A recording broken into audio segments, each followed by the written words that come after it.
You brought up your eating habits. I just want to clarify something. How often do you eat fish, and do you eat any other animal proteins? I eat a plant-based centered life. Some people want to call me vegan. Vegans eat Oreos and they drink Coca-Cola. I don't. I eat a plant-based centered life. And those who are the food police for me, they can food police all the time. I eat a plant-based centered life. So you eat fish? I eat a plant-based centered life. And I'm not going down that. Hold on. Please don't do that yelling out stuff with me. I don't do it to you. Don't do it to me. I eat a plant-based centered life. And I'm not going down this rabbit hole of what do you eat? If you eat cake and it has eggs in it, that you analyze it. I'm not doing that. The more plant-based you eat, the better and healthier you are. That is my question to those who are following me around in restaurants, wondering what I'm ordering. Listen, I'm not doing that. That's noise to me. I got to get New Yorkers to eat a plant-based centered life. You brought up. Just wanted to remind you guys, we're still living in clown world. That is the new dictator of New York telling people in New York that they need to eat a plant-based centered life. Who says that, by the way? Who says that? It sounds like maybe, just maybe, this guy got caught up being a hypocrite. I don't know, trying to convince New Yorkers that they need to eat a plant-based centered life. And he himself may be eating fish and chicken and things that include animal product, whether that be cake or bread or whatever. But that's just the nature of where we are right now. So yeah, hypocrites abound everywhere. Appreciate everybody for being here. Please give it a thumbs up if you haven't already. God bless you all, from the moderators to the super chatters to the people that email, people that send things to the P.O. box, people that help keep the lights on here. God bless you all. Thank you all for being here. We are only 8 days into Black History Month, and they continue to push the racial division narrative, the agenda. Of course, you guys knew that this was going to come. I knew from the beginning of Black History Month, literally from the first day of Black History Month, they were talking about racism, hiring practices in the NFL. You got the Whoopi Goldberg suspension. You got Joe Rogan saying the N-word. That clip resurfaced. Well, a bunch of clips of him saying it resurfaced. And now, right on schedule, Showtime releases a racially charged propaganda hit piece docuseries against white people. And before we get into it, you guys, I want to say this. When people that promote this kind of garbage and push this kind of trash into society, you already know they have no intentions, no desire whatsoever to see any kind of racial unity, racial healing, any kind of progress. They don't want it. It's not beneficial to them. It's not expedient. They can't write books. They can't campaign off of people coming together, regardless of what they look like. So while they try to tell you we're just trying to raise awareness, they really want more of the division.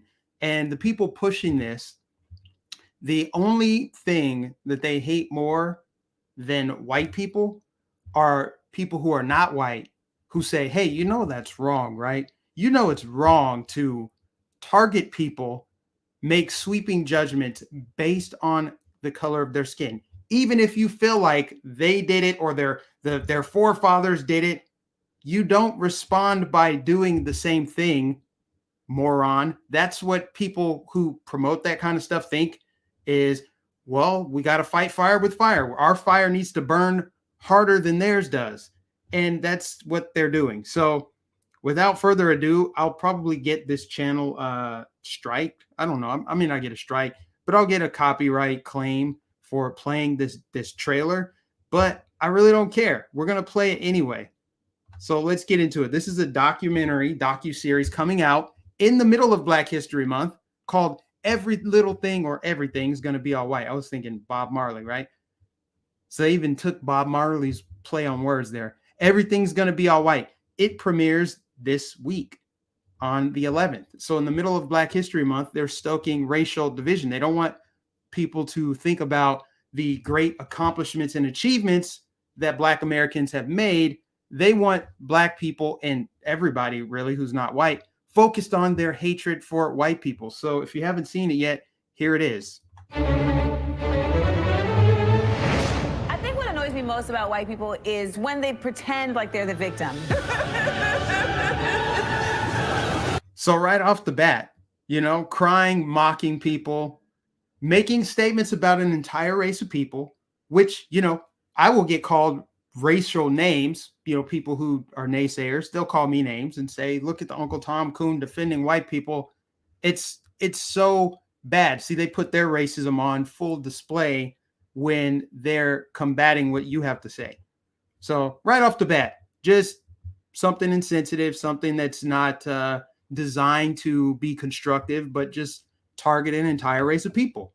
And again, if you are not white and you acknowledge that this is completely flat out wrong and racist, then the people who claim they're not racist come after you and target you. That's how it works. But let's continue. What's also annoying is when they, you know, when they kill us. Got to stop it right there too. Completely ignoring the black on black crime. We've covered this thousands of times. Everybody who's older than today years old knows that when you hear dangerous neighborhood, you don't think of a white neighborhood. You don't think of an Asian neighborhood. You think of a black neighborhood. When shootings happen, it's black people killing black people. So of course, they have to ignore the giant elephant in the room that the majority of black people who are killed in America are killed by other black people. So just throwing that out there. What is fragile about whiteness when everything has been constructed around it? Every part of who I am has been distorted or criminalized. It's really just a bunch of white lies. And yeah, that was Linda Sarsour. Yeah, the person from the Women's March. They had to throw her in there and, you know, make her seem like she's some kind of victim. We're storming the Capitol! You're not patriots. You're ridiculous. One of the definitions of American whiteness is ignorance. The irony. One of the definitions of American whiteness is ignorance, because ignorance is a color. Do you see how this would only appeal to people who just have extremely low IQ, or people who are just dishonest? Maybe they don't have low IQ, but they're just flat out dishonest, where they associate ignorance with a race, and this as opposed to individuals. It's all about blanket statements, all about identity politics. These people are completely obsessed. And then, of course, they had to show the images and the optics of January 6th to make that seem like there was nothing but white people there. It had nothing to do with anything other than white people wanting their country back or whatever stupid narrative they were pushing around January 6th. I mean, you guys know Right Side covers all of these political events, and there's always Vietnamese, there's always Asian people, groups of people, regardless of skin color, showing up to events like this. But the ongoing narrative about January 6th is just a bunch of angry, racist white people. And the Confederate flags and all of that stuff that they use in here too, just making it seem like this is just some widespread thing. But let's move on. White people, we are not your problem. You are. Should white people today feel any responsibility for slavery? Hell yeah. White Jesus or black Jesus? Jesus was not white. Think of geography. Ain't no way Jesus walked around with blonde hair and blue eyes. Now, that part, let's be honest here. That part is true. But here's the thing. Who cares? Who cares what color you think Jesus was? He's Jesus. Who cares? Literally, who cares? You go into a black household, they might have a picture of a black Jesus. You go into a white household, they're going to have a white Jesus. If you go to a Hispanic household, they might have an olive skin tone Jesus. Who cares? These people do, and they think everybody else should care.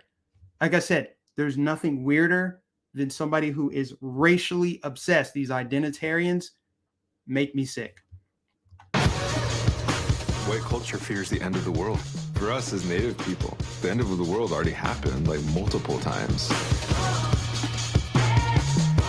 Symbols and monuments, these are mementos of racism. Bring that statue down. Put up a TCBY yogurt or something everybody can get behind. The truth has to be told about history. We have to make sure that these stories are told from our perspective. there's always hope. You know what I'm saying? We don't give up. It's about obliterating systemic and institutionalized racism. By instituting a new wave of systemic and institutionalized racism. That's what they're really saying. You see the projection? This is all projection.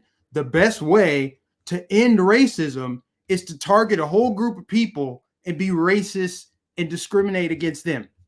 I want somebody to make it make sense. Just help me understand how this makes sense, how this brings the country together, how this moves people forward, how this is progressive somehow by releasing another docu-series targeting a whole group of people and making ridiculous claims like people today need to feel responsible for the sins of their forefathers when some of those people weren't even slave owners. I mean, they don't want they want to say we need to tell history from the perspective of people of color, which means let's ignore parts of history that are inconvenient. Like, black people owned slaves, sold people into slaves, traded their own people, if you want to call that your own people, traded them for trinkets and mirrors and things like that. And that slavery was the law of the land worldwide. It was practiced worldwide. Every continent, every country has a dark past, every single country. But no, let's focus on America. Let's focus on the most prosperous one. Let's attack, bring down, and target the country where the richest, most successful, most prosperous non-white people on earth exist, right here in this country. The richest black people, Asian, Hispanic, Ethiopian, Indian, you name it, Thai, the richest, most successful people of all colors live right here in the United States of America. But you got rich people telling you, no, it's a racist country. So let's tell history. Let's revise history to, tie slavery to the founding of America. Let's ignore the Constitution. Let's ignore the Bill of Rights. Let's ignore all of the racial progress that we've made. Let's just deny all of that exists. Let's target one race of people. Let's bring down this country. Let's conflate monuments, sovereignty, patriotism, national pride with white supremacy and slavery and all of those things. Cultural Marxism. Got it. Shout out to Charles for sending me that book, American Marxism. But let's get to the end of this. This is a wild place, y'all. It's a wild place. I know Harriet and Frederick be up there just like, what is they gonna do?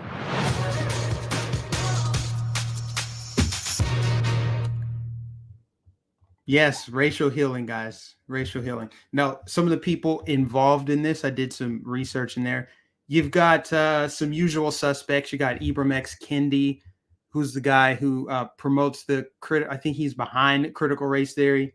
You know what? They lie about critical race theory. On one hand, they say Republicans are just scaremongering. They're not teaching critical race theory in school. So Republicans are scaremongering about it. But then they're like, on the other hand, they're like, what's wrong with teaching history? You just really don't want kids learning history. So which one is it? Republicans are fear-mongering about the concept of critical race theory, or critical race theory is something that we need to teach because it's history. You can't have it both ways. You can't say it's not being taught. So what are you talking about? And then say, what are you afraid to have it taught? Which one is it? So anyway, you got Ibram X. Kendi behind this. You've got Jamil Hill, who used to work for ESPN before she turned into a full-blown SJW. And you got, I forget some of the other names, but you saw Linda Sarsour in there. She's not very fond of this country. She's not very fond of people of a certain tone. Now, remember, guys, these are the people that claim the moral high ground. They claim the moral high ground, and they legitimately feel like what they're doing is just and moral, and they're doing a good thing by trashing people. This wasn't even constructive. And to be fair to Showtime, they're not the first ones to do this. You guys remember this from Netflix, Dear White People? I actually watched this show. It was kind of funny. But this is a thing where if you replace white with any other race, if you say Dear Black People, or if you say, Hispanics, if you call anyone else, then everyone condemns it. Everyone pearl clutches, wags their finger in your face because it's seen as wrong. But it's not seen as wrong. It's been at this point, unfortunately, completely normalized to be openly racist towards one group of people. And you're not supposed to call it out. You're not supposed to acknowledge it. If you're not white, you're not allowed to call it out. You're not allowed to say that, this is just wrong. You don't fix the past by repeating that same thing or starting down that same path. You don't fix it by doing the same thing. You ever hear the saying? I feel like we all probably heard this. 2 wrongs don't make a right. It's dumb. But this is where we are in America in 2022. And like I said, with this thing coming out on the 11th, they had this plan. Let's do this during Black History Month. Let's put out a documentary during Black History Month, not talking about the great inventions of Black people or their contributions, which is American history. Black history is American history, but that's another story. Let's not focus on that. Let's focus on our real enemy. And we've covered this before. It's not just this propaganda here on Showtime. It's not the propaganda on Netflix and on television. It's college professors. Remember the lady? What's her name? The woman, I can't remember her name. Brittany something. She's talking about the diet doesn't work for you to save. That lady, she's talking about we need to take these MFers out. We need to take out white people. We need to genocide white people.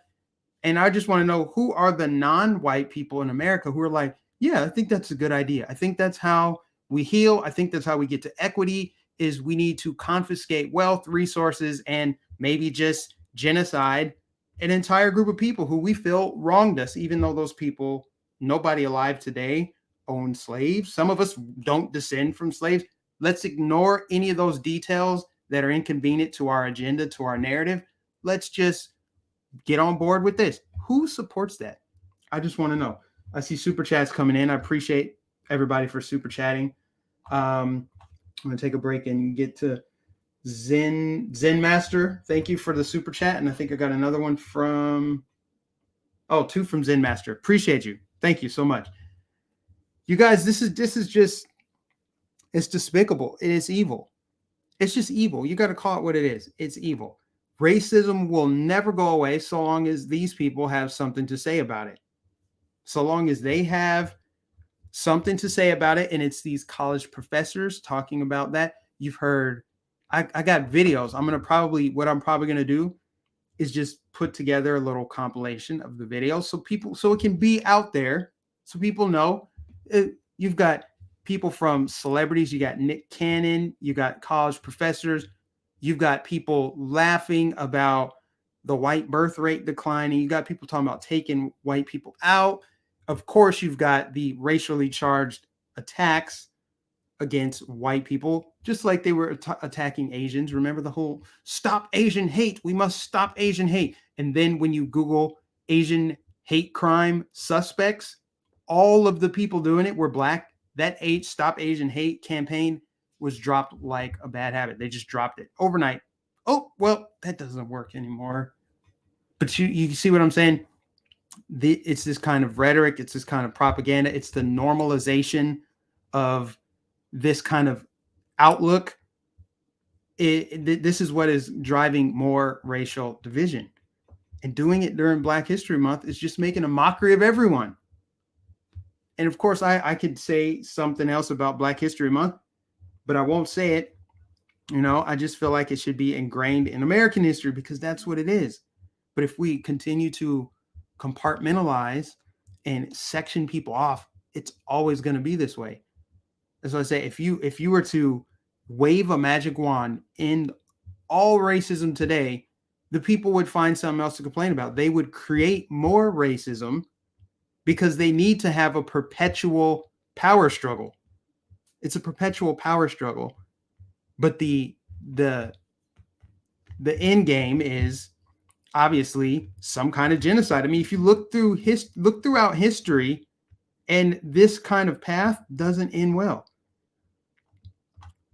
right? So that's what's going on in America in 2022. But moving on to NFL news, I want to give you guys some updates on NFL news because there's a lot of talking, or not talking, but There's a lot of conversation and debate going on around, do we have enough black coaches? You know, people that are just really superficial and shallow, just like look around. And there's like, I don't see enough minorities for my liking. Let's order some more minorities. They treat it like a menu. Like, we need some blacks here. We need some more Asians here. They don't care about true diversity. They just want more black people in certain positions. But they don't care about any other race. They don't care about all people. It's just let's whatever. Anyway, what you're looking at here is a guy by the name of Mike McDaniel. Now, Mike McDaniel's from my hometown. He grew up in Aurora, Colorado. He just got hired to be the full-time head coach of the Miami Dolphins. Why am I showing you a picture of him? Because there were articles and pieces written about him. There was talk on Twitter about how, see, look, Miami, who's the team that fired the guy, the black coach, who's suing the NFL for racial discrimination. They're like, look, the Miami Dolphins fired the black guy and replaced him with a white guy. Well, not so fast. Mike McDaniel is actually biracial. His dad is black. Not that that's important to people who are normal, because we don't care. All we care is, can this guy coach? And hopefully he can. Hopefully he's successful.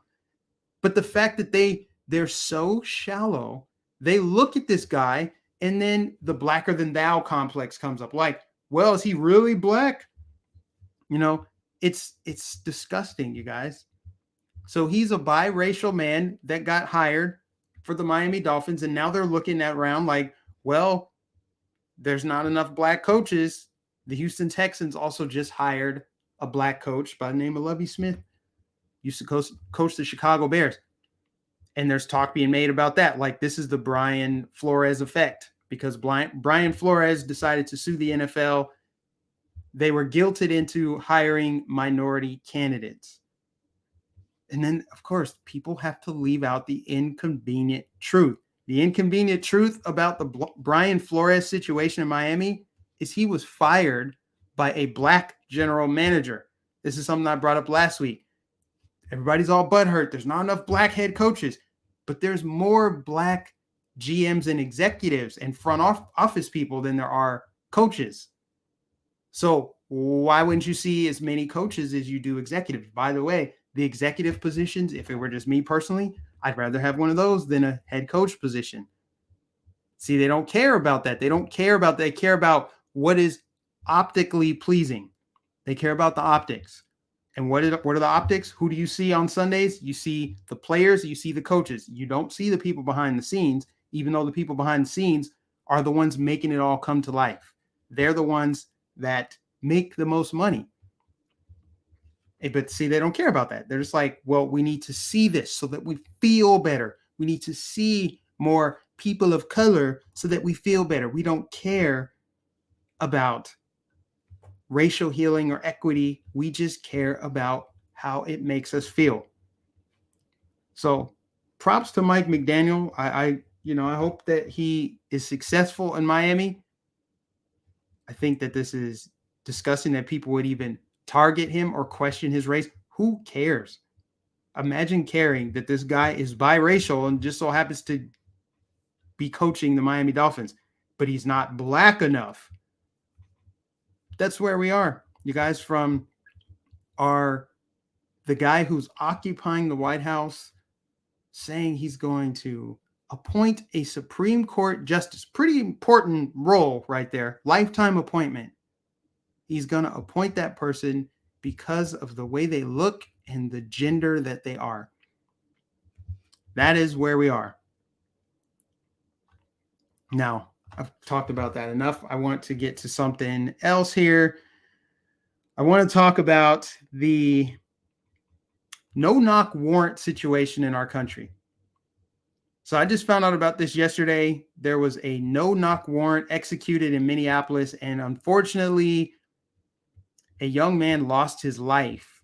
And I just want to say, this is why you will never see me with a back the blue flag, any shirts, any hats. I have nothing against law enforcement, but back the blue is back the state. I don't back the state. Some cops are good. Some cops are bad. Most cops are order takers at the end of the day. They got to feed their family. To some degree, I get it. But I would not be on board with no-knock warrants. And I want to show you guys this body cam footage so you can see just how bad this actually is. Well, Julie and Randy, the city of Minneapolis only released 55 seconds of video tonight from one body camera, so there's still a lot of questions about the incident itself and the nature of the search warrant. And ultimately, the county attorney is going to be the one that must decide if the shooting was justified. Early Wednesday morning, MPD's SWAT team prepared to enter the Bolero Flats apartments downtown on a high-risk warrant entry to help St. Paul police with a homicide investigation. Interim Chief Amelia Huffman says officers had obtained both a no-knock and knock warrant, but instead of breaking down the door, they decided to use a key. Officers announced they had a warrant. Within seconds, the video appears to show 22-year-old Amir Locke on a couch under a blanket with a gun. Interim Chief Huffman assessed that Officer Mark Hanneman was, quote, just outside the frame in the direction that barrel is emerging. This is the moment when police say Hanneman fired at least 3 shots, killing Locke. Things happen so quickly. Mylon Masson is the retired training director for Minnesota's law enforcement program. How are SWAT teams trained to enter in those situations? Well, there's been some changes over the year that they never used to have to announce themselves. Announcing the police over and over again. That's very, very helpful. It's not clear if Locke was awake when SWAT entered. According to MPD, he was not named in the search warrant, and police haven't said whether he's connected to the St. Paul homicide investigation. How do police train for situations where they know there may be people that aren't involved in that residence? That's why they send so many people in, is so that they can keep track of everybody. They want to split it up so that I take the person on the couch, this person takes the one in the kitchen. But it's also not clear yet who or what the police... So you guys see the problem with this? Put yourself in that situation. The guy wasn't even named as a potential suspect. He was just there. It's a death sentence. No knock warrant is basically a death sentence. Who watching this right now can say that you would act any differently than he did if you were sound asleep and the next thing you know, there's people in your house? They just assume, like, police, that you're going to hear that. You may not even hear them shout police. You might hear all the other commotion, the sound of boots, the sound of things breaking, things getting moved around. You don't hear who's in your house. And what would you do if you were asleep and you have a gun to protect your family? You're not expecting the police to come in at 2 a.m. and you grab your gun, and next thing you know, you're getting shot at. It blows my mind. It blows my mind. So I don't care where your politics lie. It really doesn't matter. Put yourself in that situation. Of course, this will be made out to be a racial thing. Of course, it has to be. But I don't think that that's the case. I don't think that they targeted this man for execution. He just so happened to be black at the time. And they were looking probably for a black person who committed some homicide. I mean, I have no doubt in my mind that took place. So it's unfortunate. And you could really, you could have a whole nother conversation about how people are constantly in this situation. But the point I'm getting to is these no-knock warrants are unnecessary. And I know there's some back the blue people like, yes, I love the police. How far do you go with your back the blue support? How far do you go with that? Are you mindlessly back the blue? Always back the blue? Do you ever have a stand? I mean, obviously, the way they enforce COVID restrictions and arresting people, but we're talking about someone's life that was lost, and the cops were just doing their job, just taking orders. They had to expect that maybe somebody in there might have a gun, and rightfully so. If he's a legal gun owner, especially, he might have a gun and might want to defend himself because he doesn't know who's in there. So then it's basically a license to kill for police that execute no-knock warrants. So it's crazy this happened in Minneapolis of all places, a place that could ill afford to have any more tension between law enforcement and the community at large. But I got to be honest, I stand with the community on this one. This is bad. Of course, we need more details to come out, but what more details do you really need to see other than they executed a no-knock warrant? They used the key to get in there. They said police, yes, but they made a whole bunch of other noise. He may not have heard that. He had a blanket over his head, and he grabbed his gun. They killed him. And he wasn't even the person they were looking for. That could have been anybody. And it's wrong. It's so wrong. Yeah, we'll end on that note here. I want to read some comments from people because I want to know what you guys think about it, because I know that tends to that's like a hot button issue for whatever reason amongst the conservative community, like, or the conservative movement, is people are like, really, they get really butthurt about talking about the police and stuff. Like, you have to back the police. More people are finally waking up to it. They woke up to it big time when they saw law enforcement, arresting people for not having a mask or not showing their medical papers. It's just bad, man. Someone said, talk with Brandon Tatum. There's two perspectives. I know Brandon Tatum sees the police perspective. I don't need to watch. I've seen his videos before. I already know his job is to kind of do the spin, like, well, from a police officer's perspective, blah, blah, blah. What about the civilian's perspective, man? I don't care from the state's perspective. They're following laws that were put on the books, whether they're just or unjust. So when you have the police officer perspective, and that's the only perspective, because you're putting on the badge and the uniform, you have the perspective of the state. I'm sorry, I'm not, for people that are saying, like, look at the other perspective. You're saying look at it from the government's perspective, Mike. I'm just saying, it's just not good, man. Mike dropped gargantuan logic bombs all throughout this epic video. I tip my hat to you, good sir. Thank you. Appreciate it. Someone said, yeah, lots of stupid cops out there. I just want to know, for the person that said, Mike, what about the talk to Officer Tatum? I don't need to, man. I already know what he's going to say. I already know his perspective. He might even say, like, you know what, that's a wrong thing. But generally speaking, he's looking at it from the perspective of the state. The police are just the extension of the state. They're the executive branch. They execute on laws that are on the books, just or unjust. And oftentimes we're seeing that they're executing on decrees, things that are not laws. So I think you should only see it from the human perspective, because guess what? You're a human before you're a cop.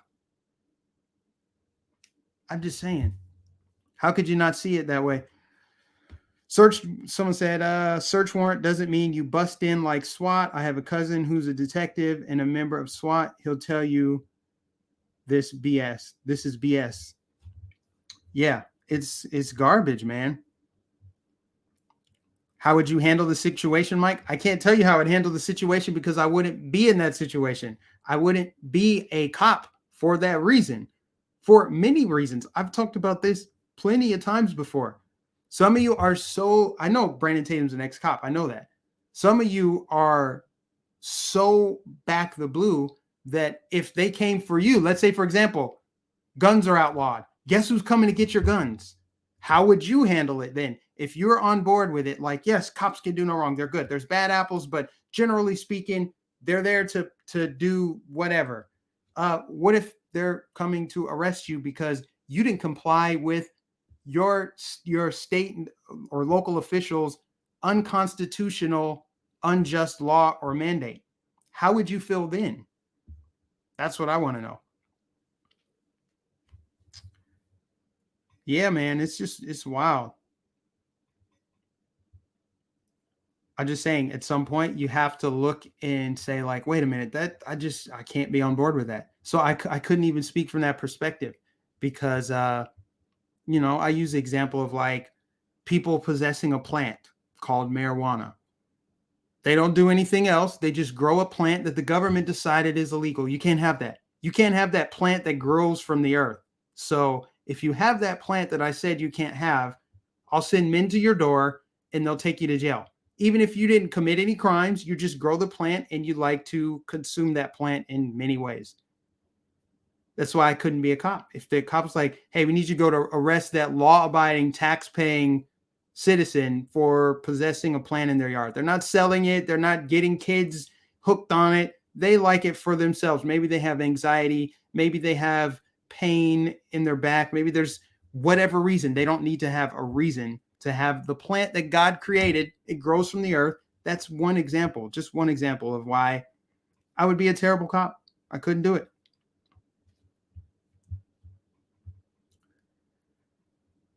Why can't the SWAT use non-lethal tools? If they're going to do no knock, then they should be forced to use non-lethal tools. I mean, maybe I'll check out Tatum's video, but if it's anything justifying or downplaying what happened, I have no interest whatsoever. Because you can like law enforcement all day under, let's say, Ron DeSantis, because he's not going to unleash law enforcement on law-abiding citizens. But what if somebody like, I don't know, Kathy Hochul is leading the executive branch? Somebody like Joe Biden leading the executive branch. And it's not just law enforcement, it's military too. It's the people versus the state. I thought we acknowledged that. I thought we knew that.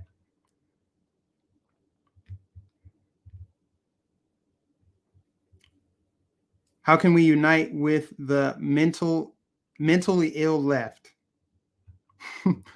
Well, the simple answer is you can't unite with mentally ill people, of which there are some on both sides of the political aisle. I mean, this much we know. So you can't do that. So when will the Biden crack house open to go with crack pipes they plan on handing out in the name of equity? I'm opposed to no-knock warrants. I just feel that if they are going to do them, then they need to use non-lethal methods. Yeah. I mean, that's one simple mitigation tactic that could be put in place. I mean, there's plenty of ways to do it. I just think, how can you be shocked if you enter somebody's home at 3 a.m. when they're asleep and they hear someone breaking and entering into their house? I mean, I would grab my gun too. What if they weren't looking for me and they end up killing my kid or my wife or anything like that? I don't even want to go there, but I'm just saying that's what will happen. You can't be shocked. It's a death sentence for somebody, because if the person who got their house broken into shoots one of the cops, well, there you go. It's a mess. And when it happens in an apartment, stray bullets can go through walls, hit people in other apartments. You can't make it make sense, no matter how you slice it. Someone said, love the shirt. I just got this shirt. Let me show you guys the shirt. I just got it. So, yeah, I mean, I've talked about everything that's on my mind today. I wanted to read some comments to see what people think. Again, who runs Minnesota and is implementing these policies? Democrats. That's true. I don't know how Jacob Fry got reelected. He is a weak leader. It's very obvious. He's not very well liked, but somehow he got reelected. Interesting.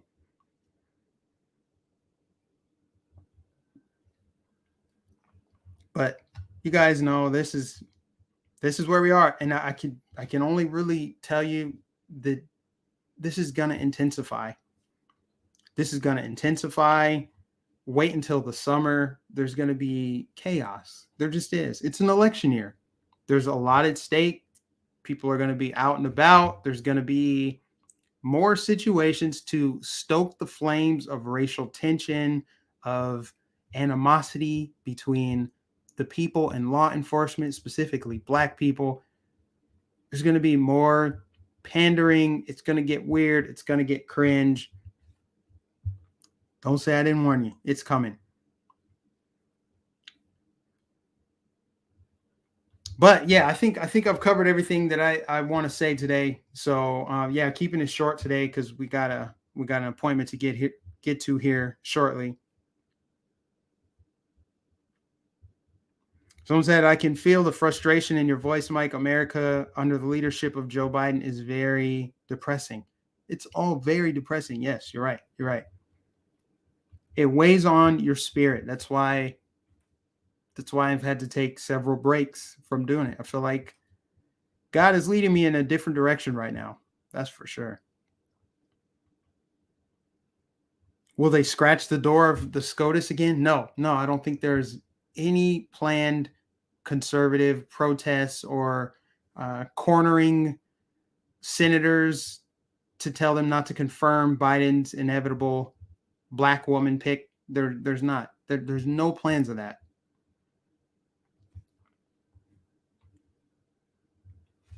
Charles says, I always enjoy listening to your channel, Mike. Thank you. I appreciate everybody that tunes in. You guys are the best. Just make sure that you give it a thumbs up. That's the best way to help this channel reach more people, is just give it a thumbs up and share it on social media. Leaving your comments after the video, that goes a long way too, because it gets the engagement up. Thanks to everybody for the super chats. Thanks to the moderators. Thanks to everybody, man, that keeps the channel going. You guys are the real MVP. So appreciate you guys for all tuning in today. God bless you. I will catch you in the next stream.